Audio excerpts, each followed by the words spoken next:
Today, I'm thrilled to welcome to the studio Marnie Goding, co-founder and creative director of the Melbourne design label Elk. Marnie began her career in events and marketing before channeling her creativity into design and fashion. Since launching Elk in 2004 alongside her husband Adam, Marnie has nurtured a brand that marries a refined and timeless aesthetic with a deep commitment to quality and sustainability. Under Marnie's leadership, Elk has become a pioneer of conscious fashion, building a certified B Corp-minded business that values transparency, ethical production and quality design. Her journey is one of tenacity, curiosity and care, a reminder that purpose-led design doesn't just create beautiful pieces, but meaningful change. Today we discuss Marnie's journey, we explore Elk's philosophy and hear her vision for the future of ethical fashion.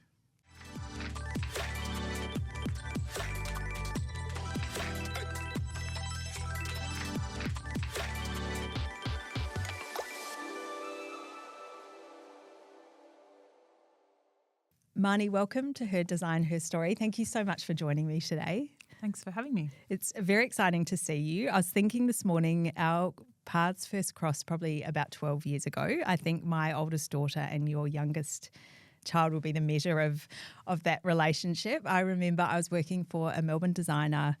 It was the last project I was working on before I went on maternity leave, and they said, we've got this wonderful couple doing a renovation to their home, and that was you and Adam.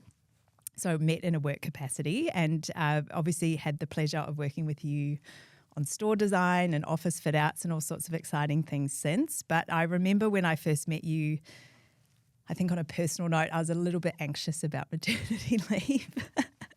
I was very nervous about what life was going to look like post having a child, and I loved my job and the work I was doing. And this is a complete paraphrase, but I think after a site meeting, you and I were standing there talking and you said something to me along the lines of, this is really exciting. This is actually just the beginning. You know, you don't know, this is great.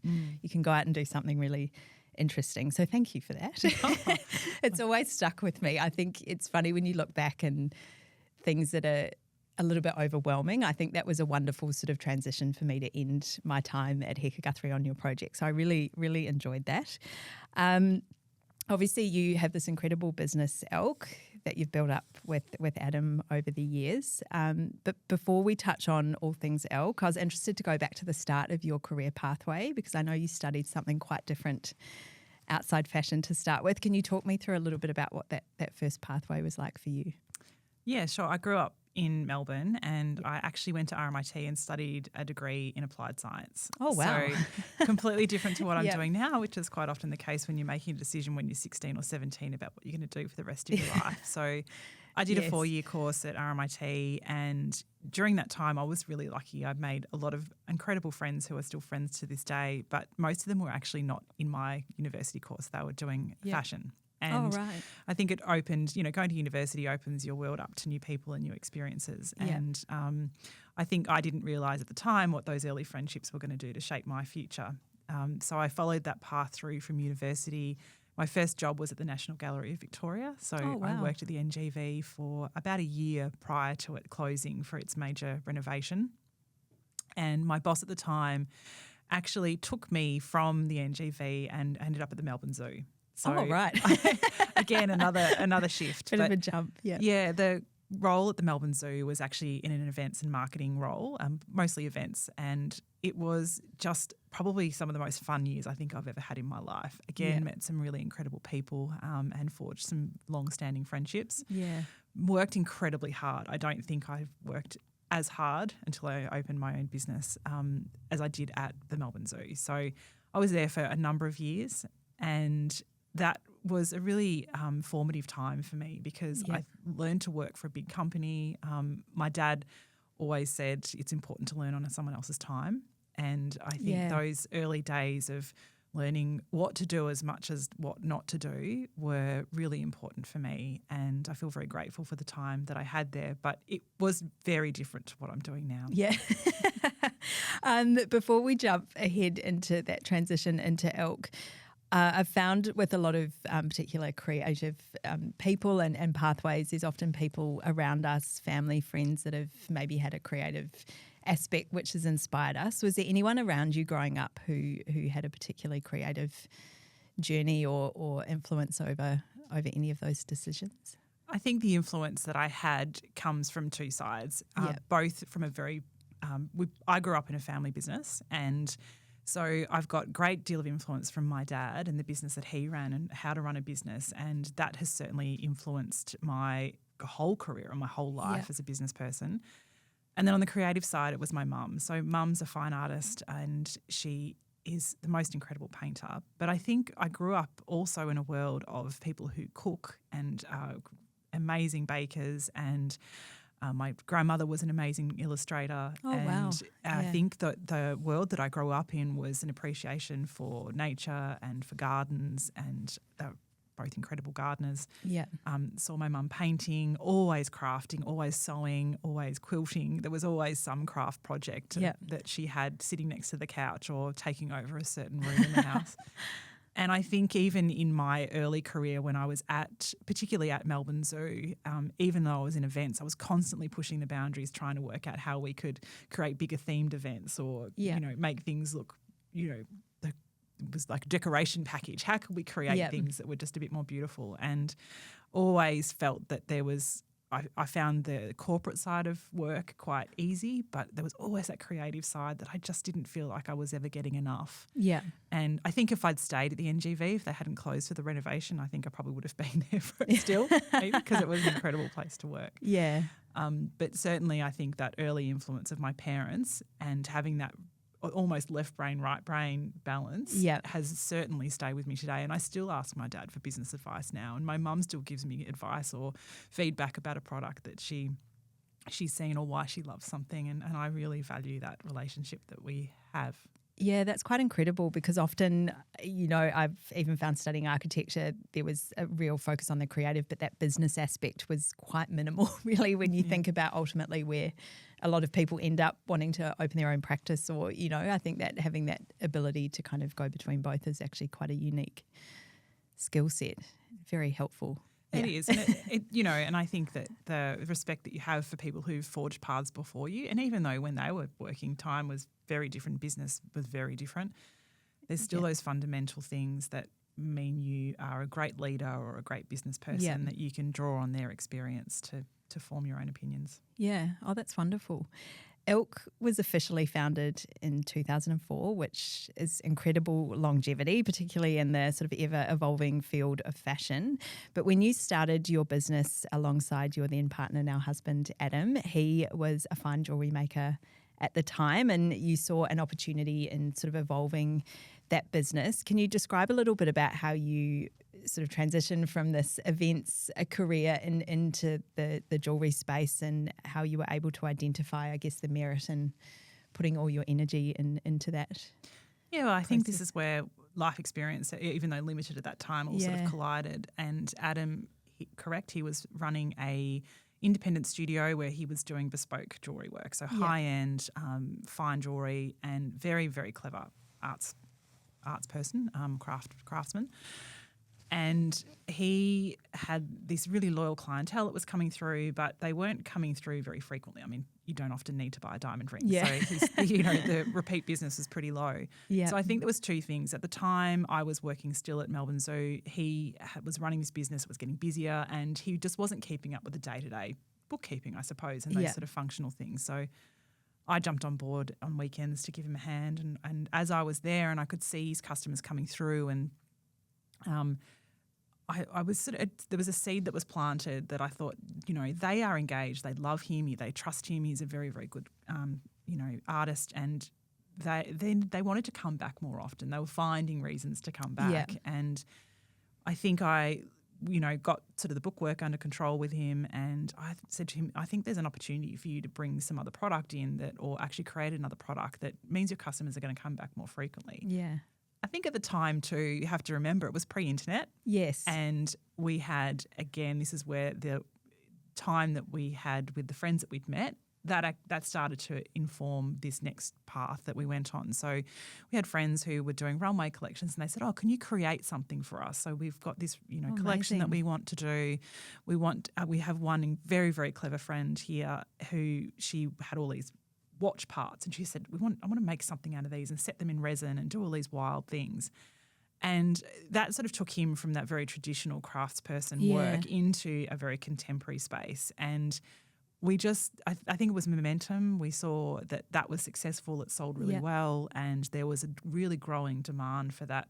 At the time, the fashion was very much about accessories. It was a little bit boho, but definitely there was a shift from people's, they wanted to consume or they wanted to buy things that were more fashionable, more contemporary, but certainly more affordable pieces.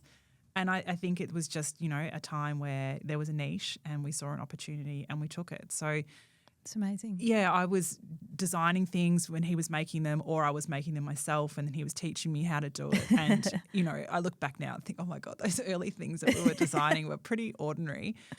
But whatever we made, we sold. Yeah. And that demand just was, I'm going to say it was really rapid. And that's amazing. We put it out and it sold, and I put it out and it sold, and we just kept, that fueled the fire, I suppose. And we were young, pre-kids. There was, all the time in the world and nothing to lose.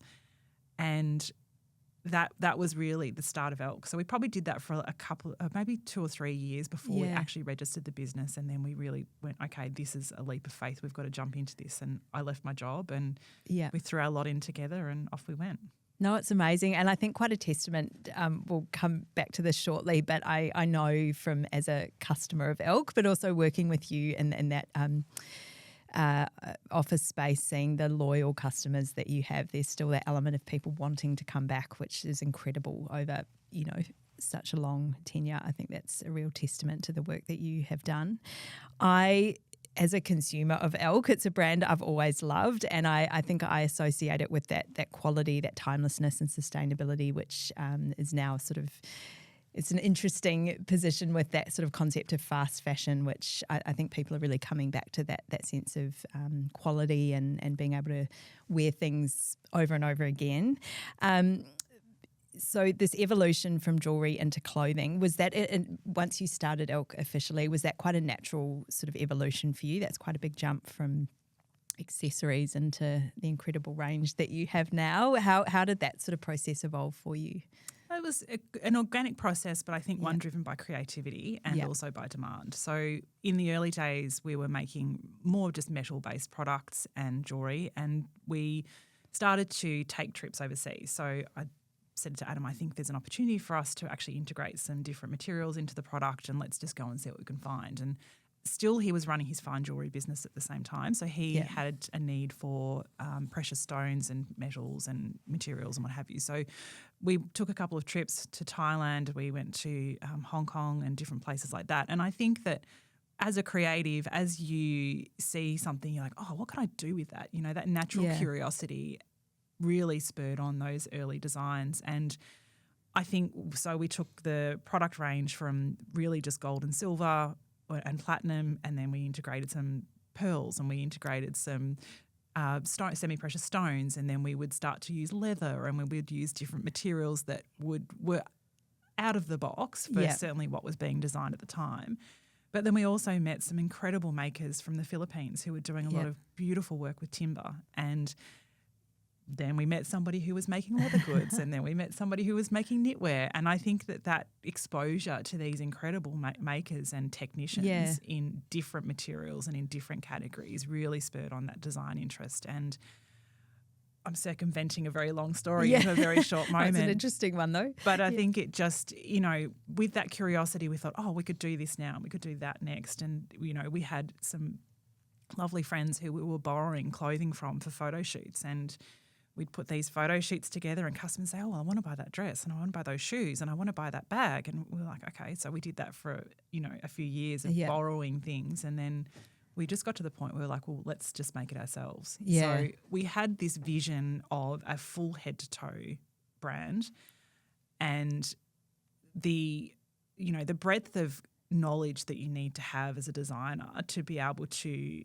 transition into making apparel it's a big jump, like you said. I can imagine. And I think that the early things that we made sold really well, but I think, gosh, now knowing how technical apparel design is, or garment construction, I think now, gosh, we really didn't know what we're doing. So Elk's been around for 21 years now, and probably at around the 14-year mark, we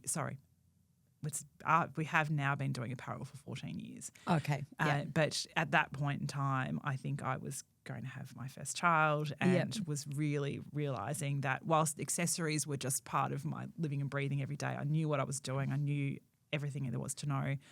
Apparel construction was a whole different ballgame. So that's when we really took on our first head designer, who is actually still with us today. So after 15 years, he's helped us transform the brand from what it was to what it is now. Yeah, I want to come back to that about the longevity of some of the staff in your business, but I was interested to know, skipping forward to today, can you describe a little bit about the structure of your business currently and the role that you and Adam play in Elk at the moment? Yeah, so the team that we've got now is about 100 people. We've got 10 stores around Melbourne and a really healthy export and online business.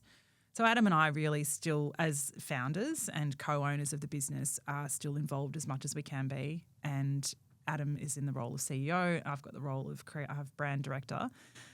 And so it's probably a bit that left brain, right brain again. Like even though he's a creative, he really does manage all of the operational, logistical and financial side of the business, whereas I'm working more on the creative side with marketing and with design, production, sustainability, and then more with retail. So we have this really lovely, fortunate relationship and balance in life where you can't be everything for everybody, and you certainly can't be expert at everything. And I think that I feel very blessed that we've got that ability to be able to bounce off each other, but still have an appreciation for how the other side actually has to, do their job to make things work. So the structure of the business is that we're still there, and we've got an amazing leadership team who's 8 strong, and then an incredible crew of people who just really keep the wheels turning. Yeah.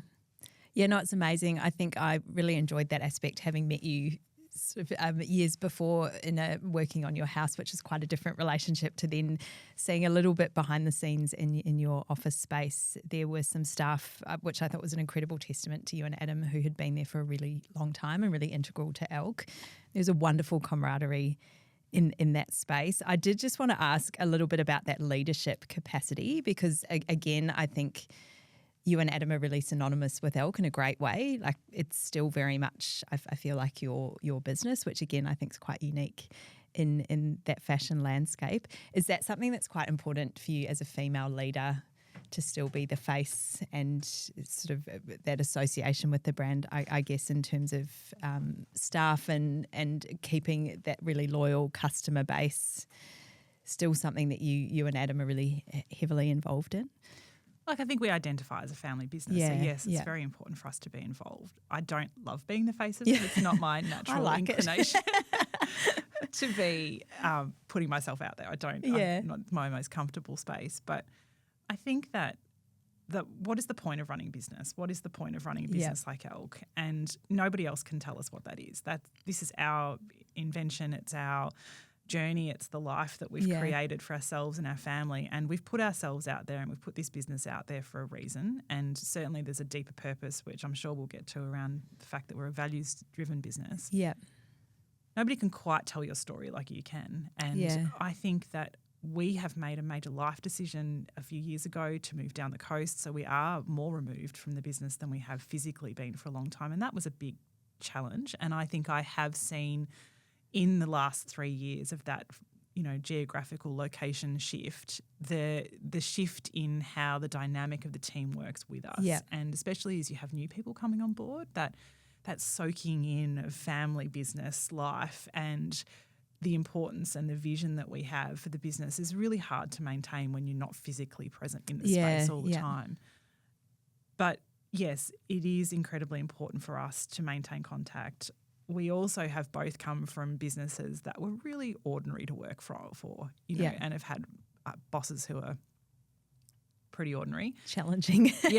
And we didn't want that. Yeah. And so I think from the very beginning, before sustainability was even a topic in any industry, or I think ethical foundations and a fair workplace that was enjoyable to work in was something that formed the foundations of Elk. And so we want to maintain that. We want to be able to have a laugh at work. We want to be able to feel like you know, it's a fun place to go and to be at. Yeah. And even though we've gone through crazy times where COVID was a great one, where we had to learn how to actually be a team. We had to learn how to communicate and how it meant for different people, different levels of communication. So I think we're continually learning as leaders and continually having to shift the narrative to meet a contemporary workforce as well. Yeah. And because I think the younger people that we've got coming through working for us now are so engaged and so incredible, but they've got a different level of expectation to what people who have been with us for 15 or 18 years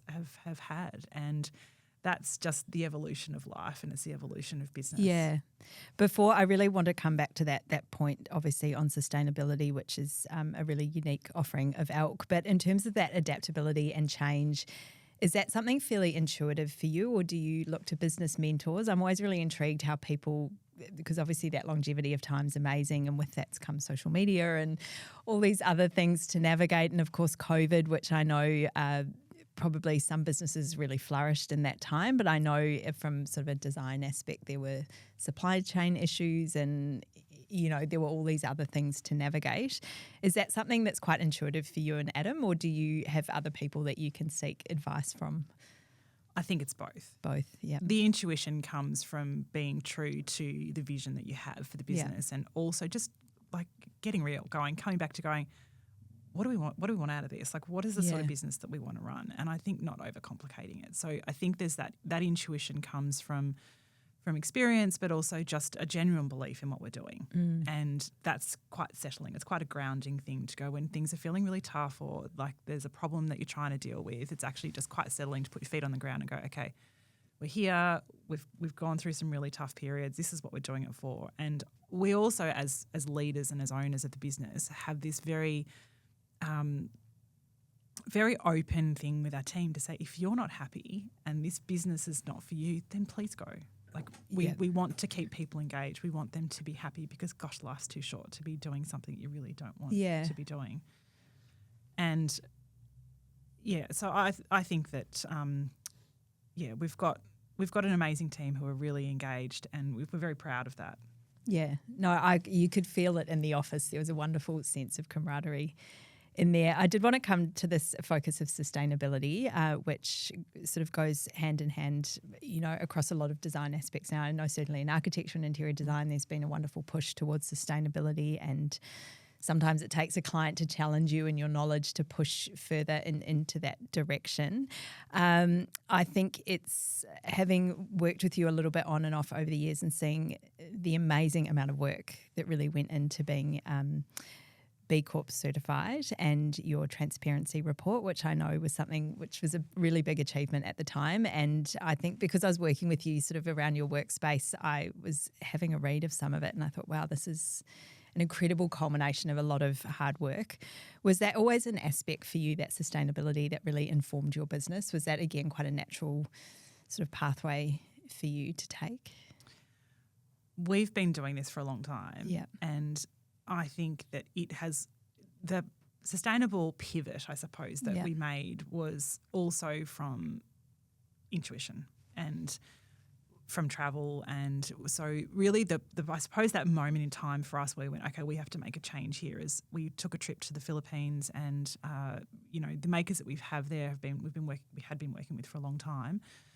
And the moment really came from, we got back and one of the makers emailed us and said, look, we've just had a massive storm come through the factory and one of the walls has fallen down, and look, everyone's fine, we're okay, but there's going to be a delay in production. I said, okay, no worries. I said, can you send me some photos? I'd love to see, what the damage was. And he sent through some photographs of this wall that I looked at it and went, this is just made from rubbish. Like, it was just the level of, you come from architecture, you would be horrified. There was no integrity to this piece of building. And anyway, at the time we had sort of also been talking to him about some things that we were concerned about. We were, saying, well, okay, well, when you're grinding that material, where does that dust go? What happens to that waste? But the people, why are they not wearing masks? Like, there was things that we just innately, perhaps with our Western glasses on, looked at it and went, that wouldn't fly here in Australia. But also from a humanitarian point of view, we were saying, this dust doesn't feel right. And we don't, we might not know everything about the technical side of what you're doing, but dust doesn't feel right. So we kick-started a conversation with him and said, okay, can we look at making some improvements in the factory? Can we look at the way that you're storing the chemicals? Can we look at the way that your the uniforms that your team are wearing? Can we get them some dust masks? Can we do this? Can we do that? Anyway, it was a moment in time because we realised even after raising those questions and then working with him subsequently for a couple of years afterwards to try and improve things, that he just wasn't on board. He wasn't interested. He was profit-driven. It was a great boss to his team generally, but we just could see that there needed to be improvements and it wasn't right. And so it was the best-selling product category that we had for the business at the time, and we walked away from it. Oh, wow.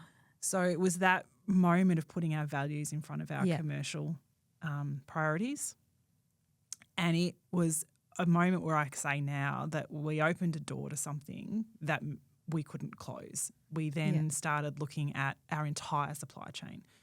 We were visiting factories anyway, but we were looking at them differently. We were looking at them for working conditions. We started asking questions around wages. We started asking questions around, policies around whistleblowing policies. It was everything. And at that time, it was really a really abrasive thing to do with your supply chain. Yeah. Nobody was used to it. Now, third-party audits are a normal thing. Asking those questions is quite and common. As a consumer, I think people are more aware maybe of where things are coming from and what that pathway looks like. Because you also can't close the door to knowledge. So you're questioning things that you wouldn't have questioned 15 years ago. So I think that time was the moment where we're going to do things a little bit differently here, and we're also going to place our values and our priorities above commercial outcomes.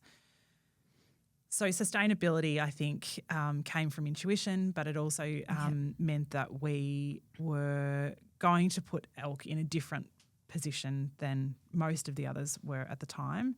And I think that, fast forward to now, we have gained our B Corp certification in December of last year, of 2024.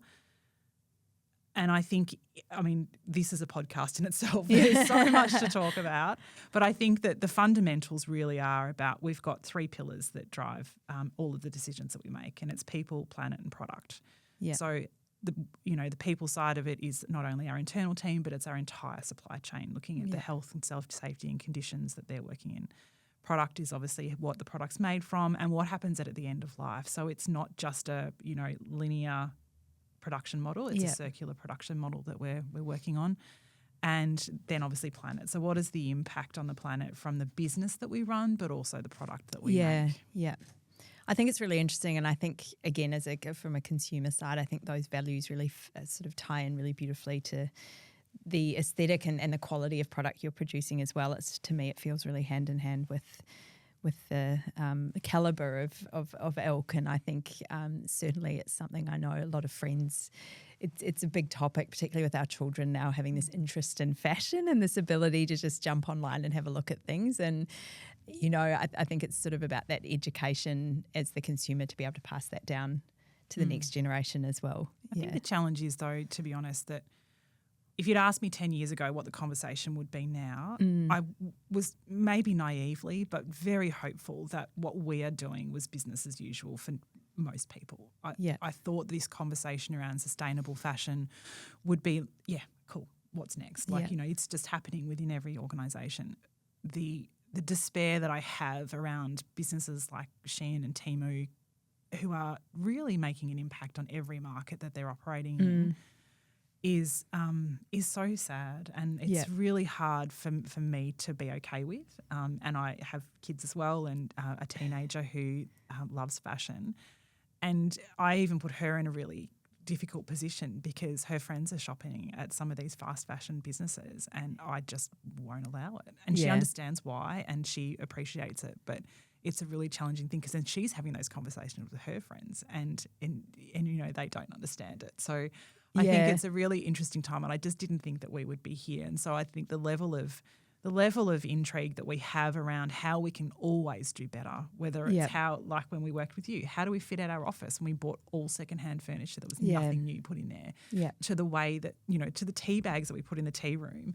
to the product that we make and then what we do at the end of life. It is so all-encompassing, and, it is we're very proud of the work that we've done, the transparency reports, and the B Corp certification was almost, in some ways, even though it was long, it was almost easy because we were already doing the work. Yeah. I thought it was a wonderful achievement as well. And I know in your stores that the transparency reports were there front and centre, and I noticed a lot of people picking them up and having a look. And I think it's that sense of leadership and education of other people, or you think your office of 100 people are all prevalent to that information, it kind of feeds out. So hopefully over time people might be a little bit more aware. Touching on sort of, I know you've won some incredible awards over the years. You have an amazing staff. In the last few years, you've opened a lot more front-facing stores, which is really exciting. Looking at your range of stockists globally and nationally is really, really quite incredible. So it must be quite an interesting time for you to reflect on where you've come. I have no doubt, though, you have many more goals ahead. Is there anything upcoming for Elk that you can talk around, sort of a goal for the next 12 months? We've got a lot going on, as always, always pushing forward. I think the most exciting thing that we're doing at the moment is actually only this week we've just signed a new US agency. Oh, so amazing. That's really exciting. I've just come back from a trip to the States, and we've always had a great export market there, and COVID pretty much put a nail in that.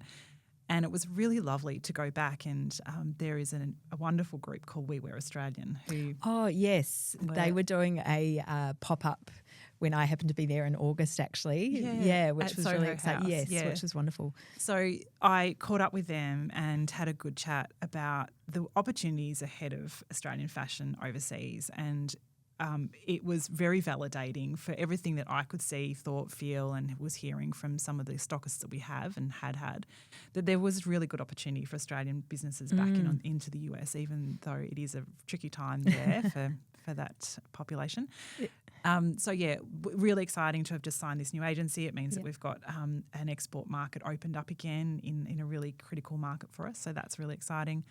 And definitely retail expansion. I think we are getting everyday people from New South Wales in particular saying, please open a store here.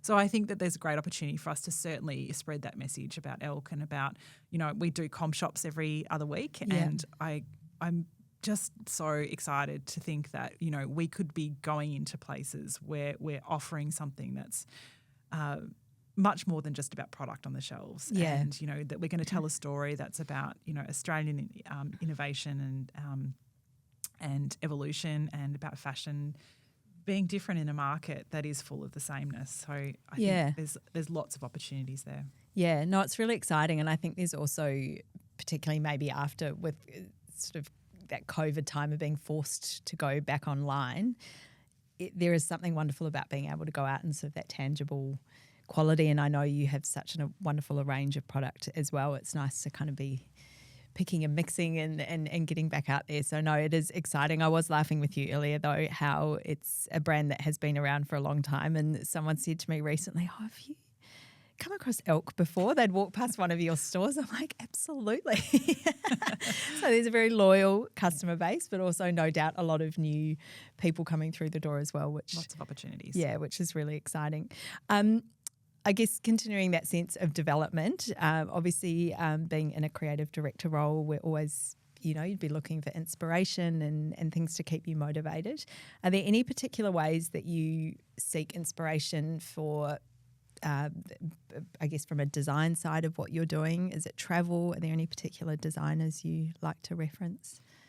Elk's always marched to its own beat a little bit, so we don't really follow trends, and the inspiration that we get, and so our head of creative, Mario, and I look always to travel, really. Yep.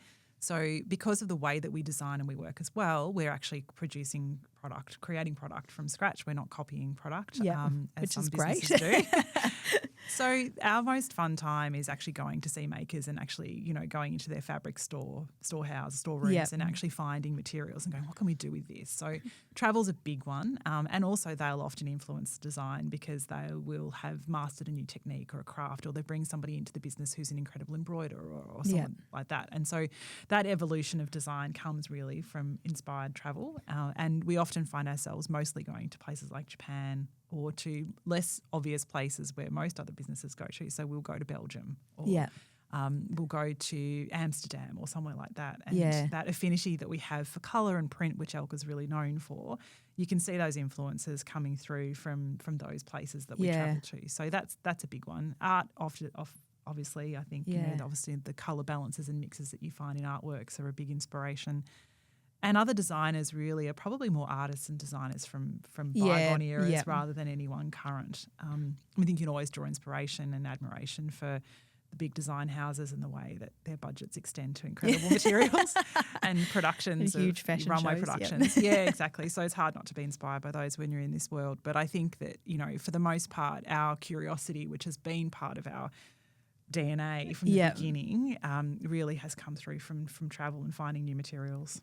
Which is interesting as well, because I think it gives it that sense of timelessness. It never dates. You can pair things from different seasons, and which is really exciting. Obviously, in line with your amazing business, you have a busy life outside work, or maybe embedded into work with your 2 children. As I touched on before, I met you when you were about to have your second child, and things were getting busy at Elk. How has that structure of work and life balance looked for you? Is it something that's just adapted a lot over the years?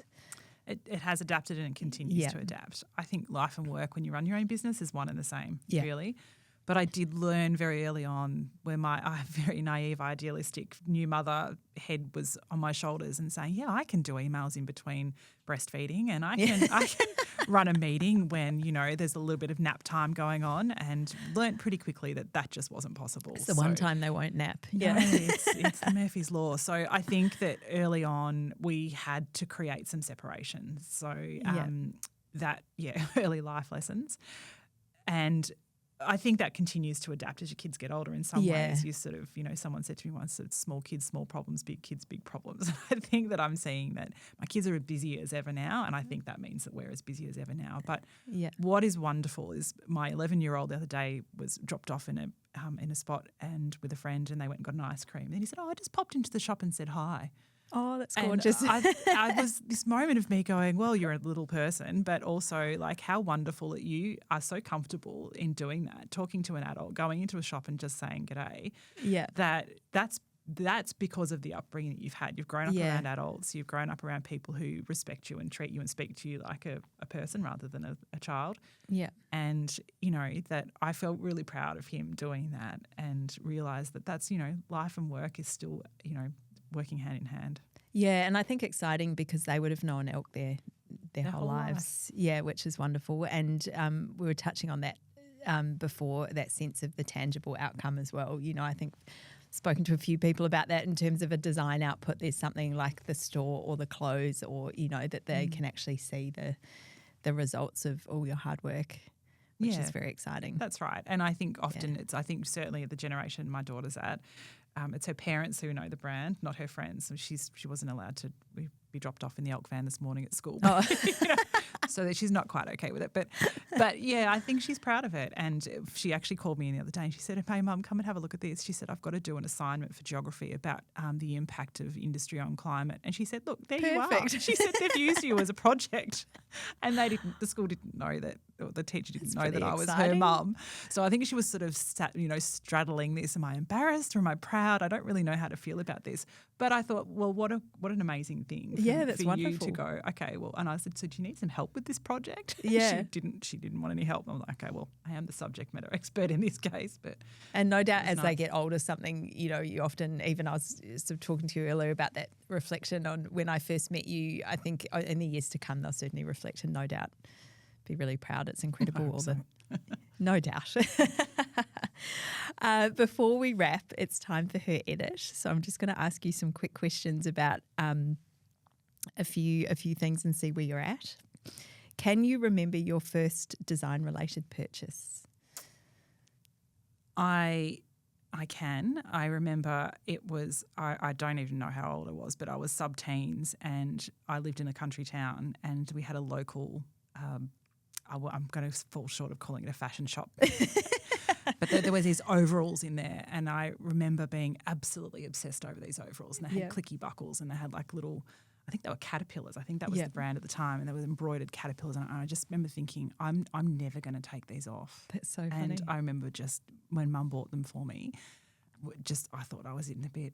And I don't know what it was about these overalls because they were nothing special, but I did wear them until I probably burst out of them. That's gorgeous. It was like I found a photo recently. I was wearing a kendone. Do you remember when kendone is a thing? And Mum said, "You never took that outfit off." I was like, "What did I see in that?" What was it? Anyway, there's something. Next travel destination, actual or aspirational? I'm actually off on a trek with a group of girlfriends to Nepal in a couple of days, and feeling very apprehensive and nervous about it, but equally very excited to be doing something quite intrepid. And yes, feeling well prepared. I've been training for a while, and funnily, actually, speaking of time coming back on itself. So these are all friends that I met at RMIT who were doing fashion at the time. So many, many years later, nearly 30 years later, I feel very blessed to have had those friends in my life and to be doing this incredible journey with them to Nepal. That's great. And no doubt some interesting, inspirational moments will be had. Correct, and hopefully not a lot of work talk. Yeah. Too busy hiking. Favourite creative icon, living or legend? This question's hard. It is hard. I think it's a culmination of people. I look at people. I mean, I'm inspired by the work of environmentalists who drive a lot of the decision making and a lot of the purpose behind what we do. Yeah. Also, creative inspiration I think comes from the past more than the present. And artists and different craftspeople who I think I look to for ideas and for inspiration, whether it's a colour palette or whatever. So I'm actually going to stop at actually giving a specific name because I think multifaceted. It's multifaceted, and I like that. I think that probably also speaks to the way that we run our business. We're not a one-trick pony.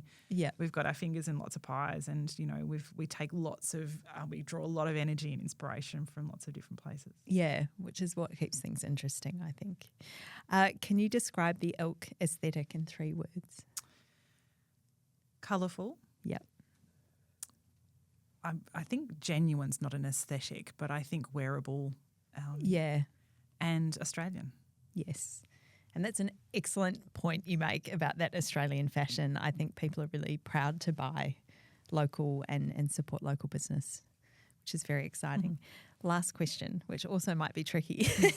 If your star was a celebrity, who would it be? I've always had a bit of a crush on Helena Christensen. Oh, that's an excellent choice. Yeah, a shared crush, obviously. I don't know. I just think she's so natural and gorgeous and uninhibited and has an amazing style. And I think, if I could do a bit of that, that would be good. And wonderful longevity as well. Yes, true. Yeah. Thank you so much for your time today, Marnie. It's been wonderful to catch up. Thanks for your time. It's been really fun. Thanks.